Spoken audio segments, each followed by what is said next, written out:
এখন আমরা সন্ধ্যার সবচেয়ে মজার পর্বে যাচ্ছি, প্রশ্নোত্তর পর্ব।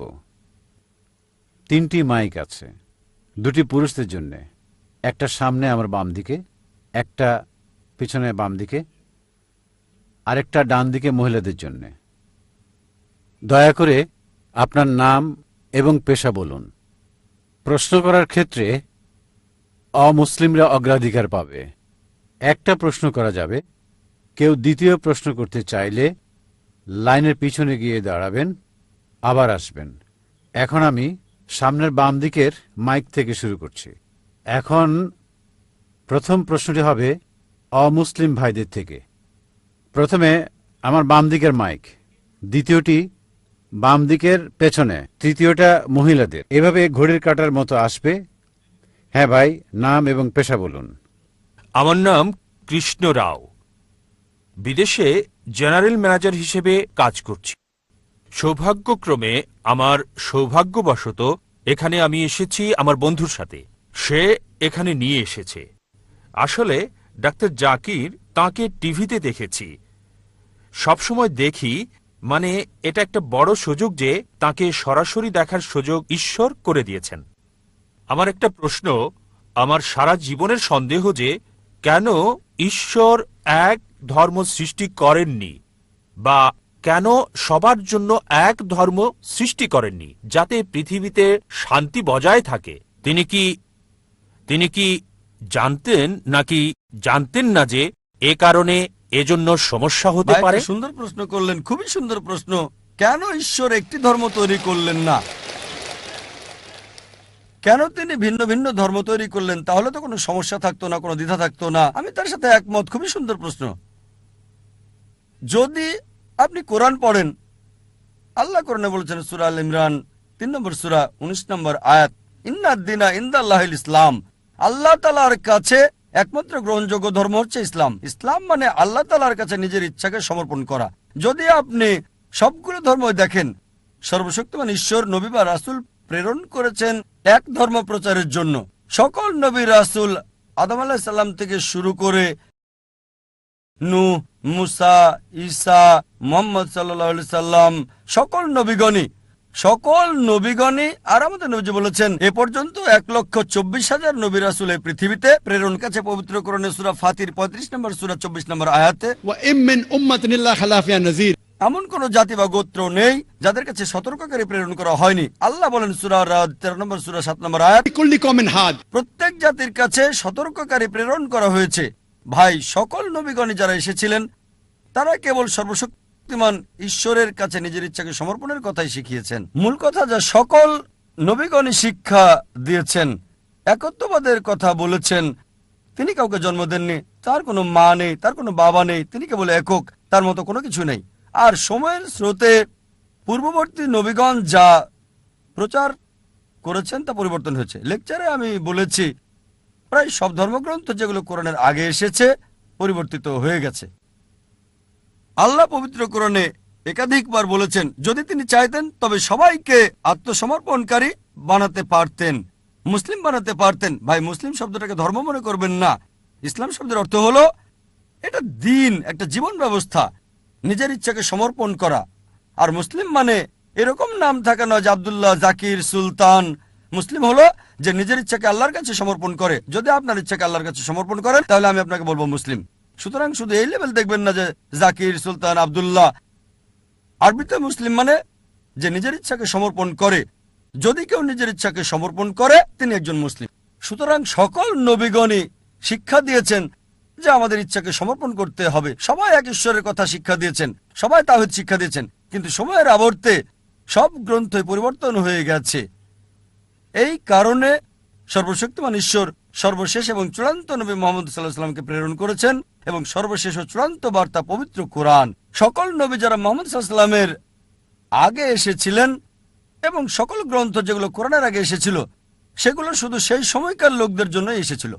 কোরআনের 4টির নাম উল্লেখ আছে, তাওরাত, জবুর, ইনজিল এবং কোরআন। তাওরাত হলো সেই ওহী বা ঈশ্বরের বাণী যা মুসা আলাইহিস সালামকে দেওয়া হয়েছিল। জবুর ঈশ্বরের পক্ষ থেকে দাউদ আলাইহিস সালামকে দেওয়া হয়েছিল। ইনজিল হলো সেই ওহী বা ঈশ্বরের বাণী যা ঈসা আলাইহিস সালামকে দেওয়া হয়েছিল। আর কোরআন হলো সর্বশেষ এবং চূড়ান্ত বার্তা, সর্বশেষ ও চূড়ান্ত নবী মুহাম্মদ সাল্লাল্লাহু আলাইহি ওয়াসাল্লামকে দেওয়া হয়েছে। কোরআন আরো বলছে সূরা রদ 13 নম্বর সূরা 38 নম্বর আয়াতে বলা হয়েছে, লিকুল্লি আজলিন কিতাব। প্রত্যেক যুগেই কিতাব দেওয়া হয়েছিল, অনেক কিতাবই নাজিল করা হয়েছিল, কিন্তু সব কিতাব যা কোরআনের আগের এবং সকল নবী যারা মুহাম্মদ সাল্লাল্লাহু আলাইহি ওয়াসাল্লামের আগে এসেছিলেন তারা শুধু সেই সময় এবং সেই সময়ের লোকদের জন্য প্রেরিত। এ কারণে সর্বশক্তিমান ঈশ্বর এটাকে সংরক্ষণ করে রাখেননি। যেহেতু কোরআন হলো সর্বশেষ এবং চূড়ান্ত বার্তা, তাই এটা শুধু মুসলিম বা আরবদের জন্য না, এটা সমগ্র মানব জাতির জন্য। এবং নবী মুহাম্মদ শুধু আরব বা মুসলিমদের জন্য নয়, তাকে প্রেরণ করা হয়েছে সমগ্র মানব জাতির জন্য। আর এ কারণে তার কথা উল্লেখ আছে বিশ্বের প্রধান প্রধান ধর্মগ্রন্থগুলোতে। আর এই কিতাব পবিত্র কোরআনে আল্লাহ বলেছেন সূরা হিজর 15 নম্বর সূরা 9 নম্বর আয়াতে, এই কোরআন আমি নাজিল করেছি, আমি এর হেফাজত করব। তার মানে আমরা দেখছি সর্বশক্তিমান ঈশ্বর রাসূল প্রেরণ করেছিলেন একটাই ধর্ম প্রচারের জন্য, মানে ঈশ্বরের কাছে নিজের ইচ্ছাকে সমর্পণ করার জন্য। আরবিতে এটা ইসলাম। যীশু খ্রিস্ট কখনোই খ্রিস্টান ধর্ম প্রচার করতে আসেননি। খ্রিস্টান শব্দটি যে বাইবেলে নেই এটা কি আপনি জানেন? পুরো বাইবেলে খ্রিস্টান শব্দটি খুঁজে পাবেন না। তিনি খ্রিস্টান ধর্ম প্রচার করেননি। খ্রিস্টান শব্দটা দ্বারা মূলত অ্যান্টিওয়াকে যিশুর অনুসারীদের বোঝাতো বুক অফ অ্যাক্টসে আছে ডাক নাম। সুতরাং যীশু খ্রিস্ট ইসলাম প্রচার করেছেন। এটা আছে গসপেল অফ জন অধ্যায় 5 অনুচ্ছেদ 30। যীশু খ্রিস্ট বলেছেন যে আমার ইচ্ছায় নয়, আমার পিতার ইচ্ছায়, প্রভুর ইচ্ছায়। আরবিতে বললে তিনি ইসলাম প্রচার করেছিলেন। একইভাবে যদি ভগবদ গীতা পড়েন, শ্রীকৃষ্ণ বলছে ঈশ্বরের কাছে তোমাদের ইচ্ছাকে সমর্পণ করো। যদি আরবিতে বলেন, তিনি বলছেন আপনাকে ইসলাম মানতে।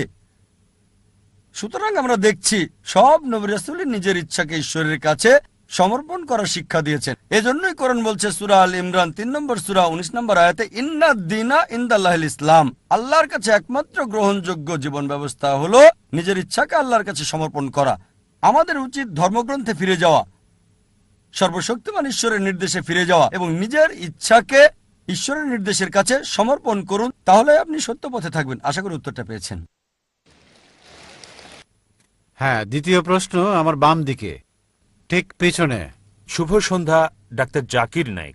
আমার নাম নরেশ। বিকম পাশ করেছি আমি, আর ফিল্ম ইন্ডাস্ট্রিতে চাকরির চেষ্টা করছি। আর আমার প্রথম প্রশ্ন হলো মানব বিবর্তন নিয়ে। মানব বিবর্তন নিয়ে কোরআন কি বলছে? কারণ একজন মানুষ স্বাভাবিকভাবে চিন্তা করুন, আদম এবং ইভ প্রথম মানুষ, মানে মানব বিবর্তনের কারণ। যদি সেই দিক থেকে ভাবেন, এখন আদম আর ইভ তিনি আমাদের আদি আদি আদি আদি পিতা, আর বলতে পারি আমরা পুত্র আর কন্যার ন্যায় তাদের। তাহলে কিভাবে আমরা নিজেরা আপন ভাই বোনদেরকে বিয়ে করছি? ভাই প্রশ্ন করলেন যে বিবর্তন সম্পর্কে কোরআন কি বলছে। আমরা এসেছি একটি কমন উৎস, আদি আদি আদি পিতামাতা আদম ইভ থেকে। তিনি বিবর্তনবাদ সম্পর্কে বলছেন না, এটা সৃষ্টি সম্পর্কে। ভাই আমি একজন মেডিকেল ডাক্তার, MBBS পাশ করেছি। যখন বিবর্তন সম্পর্কে আপনি বলেন বিবর্তন তত্ত্বের, তখন ডারউইনের তত্ত্ব আপনি ভাবতে থাকেন। ঠিক, আমরা বানর থেকে এসেছি। যদি প্রশ্ন এটা হয় তবে আমার ভিডিও ক্যাসেট দেখতে পারেন, কোরআন ও আধুনিক বিজ্ঞান, সেখানে বিস্তারিত বলেছি যে সেই থিওরিটা ভুল প্রমাণিত হয়েছে, ডারউইনের থিওরি। আপনার প্রশ্ন হলো যদি আমাদের উৎস হয় একই আদি আদি আদি পিতামাতা আদম এবং ইভ, তবে কিভাবে আমরা ভাই বোনের মাঝে বিবাহ দেই? এটা আপনার প্রশ্ন। ঠিক, এটা বানরের সাথে সংশ্লিষ্ট না, নয়। এটা বানরের সাথে সংশ্লিষ্ট নয়। বানরের প্রশ্নে কোরআন এবং আধুনিক বিজ্ঞান দেখতে পারেন। আল্লাহ বলেন পবিত্র কোরআনের সূরা হুজরাতের 49 নম্বর সূরা 13 নম্বর আয়াতে, ইয়া আইয়ুহান নাসু ইন্না খালাকনাকুম মিন যাকরিন ওয়া উনসা ওয়া জালনাকুম শুউবান ওয়া কাবাইলা লিতাআরাফু ইন্না আক্রামাকুম ইনদাল্লাহি আতকাকুম ইন্নাল্লাহু আলিমুন খাবীর। হে মানব জাতি, আমি তোমাদের সৃষ্টি করেছি এক জোড়া পুরুষ এবং নারী থেকে। আদম এবং ইভের কথা বলছে, আল্লাহ তাদের শান্তিতে রাখুন। হে মানব জাতি, আমি তোমাদের সৃষ্টি করেছি এক জোড়া নারী এবং পুরুষ থেকে, এবং তোমাদেরকে বিভক্ত করেছি জাতি ও গোত্রে, যাতে তোমরা একে অপরকে চিনতে পারো, একে অপরকে মন্দ বলবে না। আল্লাহ তাআলার কাছে সেই বেশি সম্মানিত যার তাকওয়া বেশি, খোদাভীরুতা আছে। এবার আপনার প্রশ্নে আসি, যদি আমরা একই উৎস আদি আদি আদি পিতামাতা থেকে আসি, তবে কিভাবে আমরা ভাই বোনদের বিয়ে করছি? এখন বিজ্ঞান আমাদের বলে যদি আপনি আপনজন ভাই বোন বিয়ে করেন তবে জেনেটিক সমস্যাটা খুব বেশি দেখা দিতে। এ কারণে ইসলাম সহ অন্যান্য প্রধান ধর্মগুলোতেও আপনজন ভাই বোনের মধ্যে বিয়ে করাটা একেবারে নিষিদ্ধ। আপনজনকে বিয়ে করা এটা নিষিদ্ধ। কোরআন বলছে সূরা নিসা 4 নম্বর সূরা 22, 23, 24 নম্বর আয়াতে বলা হয়েছে, তোমাদের জন্য বিয়ে নিষিদ্ধ তোমাদের মাকে, তোমাদের ফুফুকে বিয়ে করতে পারবে না, তোমাদের খালা, আপন বোনকে বিয়ে করা বৈধ নয়। এভাবে আপনদের নাম বলা হয়েছে, একেবারে রক্তের কেউ। এটা কোরআন নিষিদ্ধ করেছে, অনেক ধর্মই নিষিদ্ধ করেছে। এবার চলুন আত্মীয়দের মাঝে বিয়ে করার বিষয়ে একটু জেনে দেখি। এটা ইসলাম নিষিদ্ধ করে না। তৃতীয়, চতুর্থ, পঞ্চম স্তরে অধিকাংশ ধর্ম নিষিদ্ধ করে না, কিন্তু কিছু ধর্ম আপন চাচাতো ভাই বোনের মধ্যে নিষিদ্ধ করেছে। বর্তমান সময়ে বিজ্ঞান আমাদের বলে যে যদি আপনজনদের মধ্যে বিয়ে হয় তাহলে ভাই বোন, ফুফু, খালা, জেনেটিক সমস্যার সম্ভাবনা অনেক বেশি থাকবে। আর যদি এমন হয় যে চাচাতো ভাই বোনের মধ্যে, তখন সম্ভাবনাটা কম থাকে, তবে আছে। তৃতীয়, চতুর্থ আর পঞ্চম স্তরে কোনো সমস্যা নেই। যদি আপনি অপরিচিত কাউকে বিয়ে করেন, সম্পর্কের বাইরের কাউকে, অপরিচিতদের মধ্যে, তারপরও জেনেটিক সমস্যা হতে পারে, এটা অন্য বিষয়, কিন্তু হতে পারে। সুতরাং কোরআনের এই আয়াত যেটা বলছে আদম এবং ইভ আমাদের সবার আদি উৎস, এর জন্য আমরা সবাই মানবজাতি, ভাই ভাই। ইয়া আইয়ুহান নাস, আমরা সবাই মানুষেরা ভাই ভাই। এই মানবতার ভাই ভাই হিসেবে যদি নিয়ম মেনে বিয়ে করা হয় তাহলে কোনো সমস্যা নাই। আমি আপনার সাথে একমত, যদিও সব মানুষই আপনার ভাই বোন হতে পারে, তৃতীয়, চতুর্থ, পঞ্চম, দশম, শত শত, হাজার হাজার, লক্ষ লক্ষ, যাই হোক, আমরা হচ্ছে একটা বড় পরিবার, কিন্তু তাদেরকে বিয়ে করতে কোনো নিষেধ নাই। এমনকি বৈজ্ঞানিকভাবেও কোনো সমস্যা নাই। শুধু আপনজনদের মাঝে বিয়ে করলে আপন ভাই বা আপন ফুপু, আপন খালা, জেনেটিক সমস্যার সম্ভাবনা রয়েছে, কিন্তু অন্যদের ক্ষেত্রে নাই। তাই আমি আপনার সঙ্গে একমত, আমরা সবাই মানবজাতি, মানুষ হিসেবে ভাই ভাই। তবে তাদের বিয়ে করতে সমস্যা নাই, ইসলামে নিষেধ নাই, এমনকি বিজ্ঞানও সমর্থন করে। আশা করি আপনার। এখন একটা প্রশ্ন নিতে পারি আমার বাম দিকের ভাই থেকে। আমি মিস্টার রবীন্দ্রন, একজন সমাজকর্মী। আমি পিস অর্গানাইজেশনকে ধন্যবাদ জানাই এবং বন্ধু এরিয়ার ইঙ্গারকে। আমি ইতিমধ্যে বিষয়গুলো উল্লেখ করেছি আমার জার্নালে সর্বশক্তিমান এক ঈশ্বর প্রসঙ্গে। আমার একটি প্রশ্ন, ইসলামের অলৌকিকত্ব কি? যেমন সং অব সলোমন 5 অধ্যায় 16 অনুচ্ছেদে আছে। আমি জানতে চাই, অনেক ধর্মই অলৌকিক অলৌকিক বলে থাকে, তাই আমি ইসলামের অলৌকিকত্ব জানতে চাই। ভাই প্রশ্ন করলেন যে ইসলামের অলৌকিকত্ব কি, আর উদ্ধৃতি দিলেন সং অব সলোমন 5 অধ্যায় 16 অনুচ্ছেদ। সং অব সলোমন হলো বাইবেলের অংশ। সং অব সলোমন বাইবেলের ওল্ড টেস্টামেন্টে আছে, হিব্রুতে আছে। হিককুম মুতাকিম বিকুল্লি মুহাম্মাদিম জাইদুদি জাইরাই বাইনা জেরুসালাম। এটা হিব্রু ধৃতি, আমি মূল থেকে বলছি কারণ অনুবাদ ভুল হতে পারে। হিককুম মুতাকিম বিকুল্লি মুহাম্মাদিম জাইদুদি জাইরাই বাইনা জেরুসালাম, যার অর্থ সে অতি মনোরম, সে প্রশংসিত, সে আমার প্রিয়, হে ইসরায়েলের সন্তানেরা। মূল থেকে বলছি কেন, কারণ মূল শব্দটা হচ্ছে মুহাম্মাদিম। হিব্রু ভাষায় ইমযুক্ত করা হয় সম্মান বোঝাতে গিয়ে। মুহাম্মাদের সাথে ইমযোগ করলে হবে মুহাম্মাদিম, যেমন এল্লো মানে ঈশ্বর, এলোহিম ঈশ্বরের প্রতি সম্মান বোঝায়। আর বাইবেলের অনুবাদের মধ্যে এই প্রপার নাউন মুহাম্মাদের অনুবাদ করেছেন অতি মনোরম। কিন্তু সং অব সলোমন অধ্যায় 5 অনুচ্ছেদ 16-তে সর্বশেষ ও চূড়ান্ত নবী মুহাম্মদ সাল্লাল্লাহু সাল্লামের আগমন সম্পর্কে তার নাম সহ বলা হয়েছে।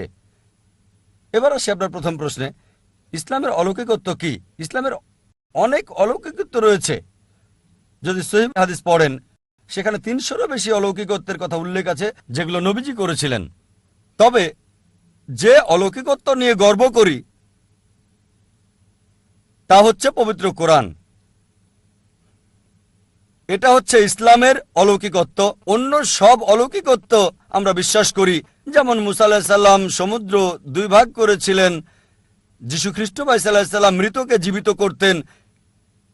কিন্তু এখন যদি দেখতে যাই, সেই সময় কি যেতে পারবো যাচাই করতে সমুদ্র ভাগ করেছিলেন কিনা? সেই সময় লোকজন মানত, আপনি মানবেন, আমি মানব। একই কথা অবিশ্বাসীদের ক্ষেত্রে অতীতে ফিরে যেতে পারবে না আর যাচাই করতে পারবে না মুসা আলাইহিস সালাম সমুদ্রকে 2 ভাগ করেছিলেন কিনা, যিশু মৃতকে জীবিত করেছিলেন কিনা, নবীজি মুহাম্মদ সাল্লাল্লাহু আলাইহি সাল্লাম চাঁদকে ভাগ করেছিলেন, কিন্তু সেই সময় যেতে পারবেন না। একটা অলৌকিকত্ব যেটা সেই সময়ের জন্য ছিল, এই সময়ের এবং শেষ সময় পর্যন্ত পবিত্র কোরআন। এটা অলৌকিকের অলৌকিক।